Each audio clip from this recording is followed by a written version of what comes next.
Here with Kristen Megan. She's a military veteran, right?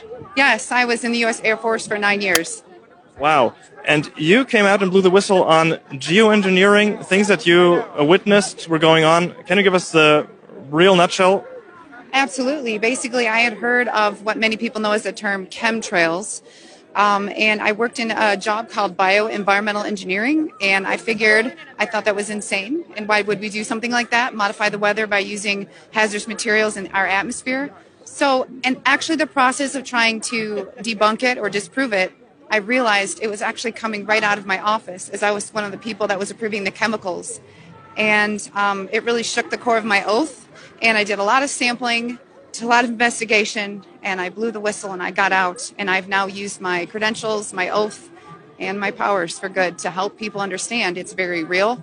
It's now openly admitted. There are multiple forms of weather modification. I specifically found the one of stratospheric aerosol injection.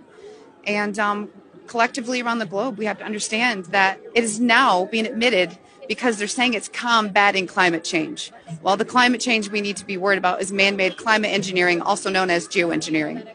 And when you say you had chemicals being pumped into the air, what kind of chemicals are they putting out that rain down on humanity, basically?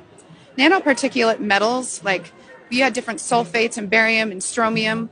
I know it's probably changed over time. I know they use silver iodide for certain things, but these are the odd part of it was the quantities that I saw them coming in, the form that they were coming in, and it's the same type of materials that I was trying to engineer out of the workplace to substitute with safer materials. And when you notice that what's called the safety data sheet, the information about a chemical of what personal protective equipment to wear, how do you dispose of it, how do you pack it to ship it, when key information is missing, I ask questions, and my questions led to demonization, and I knew I found something I shouldn't have. That's insane. So these metals are basically toxic for the humans, I would presume, or? Yes, because it also has aluminum, and a lot of people will tell you, well, these things aren't horrible in small quantities. It's not small quantities, because when you are putting things above us, the dissipation rates are dependent on weather and climate, but it's getting into the food, it's getting into the soil. And around the world, wastewater treatment plants, when it comes to pharmaceuticals, or these toxicants is what they're called, they are not able to filter them out. So if you're growing organic food, are we going to go back to the plexiglass barriers on our plants? I mean, it's horrible. That's why you can ban it anywhere. We've had states in the United States ban it, and that is great to get the ball rolling. But people really need to wake up to it, irrespective of any political party. It's not okay. And you're seeing a huge increase in neurodegenerative issues like Alzheimer's. It's really difficult for people with respiratory issues and asthma. And people are wondering why they have allergies 24/7, 365. And I liked what you said about that climate change, or the change we experience in weather.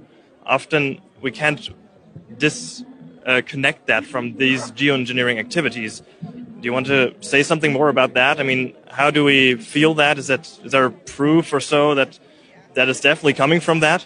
Yes, there are places that openly admitted it. Remember Dubai? And then when people got upset, they retracted it, but the can was already opened. And the issue is, I know this sounds silly, but when you watch movies with time change, they say if you do something and something changes, it changes the ripple throughout time. If you are modifying the weather, you are messing with Mother Nature. And meteorology is a very, very thorough study. And I do know a lot of it because of my profession of plotting hazards. But it does not make sense when you are altering nature where things are not naturally supposed to occur. We had massive flooding in California, and we have a system called HARP that is in the United States. And the same people who demonized me 5-10 years ago are now going, wow, because they're finding it's openly admitted in all of our U.S. documents. The U.S. is absolutely not the only country doing it. Wow, that's crazy. Well, thank you very much for coming out on that and letting humanity know what's going on. Thank you so much, Megan. Thank you.